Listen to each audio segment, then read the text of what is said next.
Hello guys, in this video I'm going to show you how to set the input voice on the Discord application.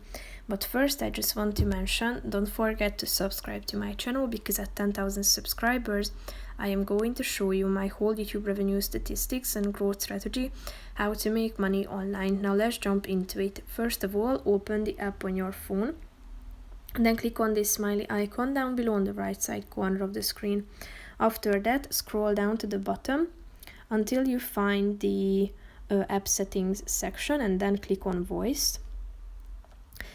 The first category is input. So first of all, you can select the input mode, which is now set to voice activity. So click on it, and here you can select from two options, push to talk or voice activity. Click on the relevant one.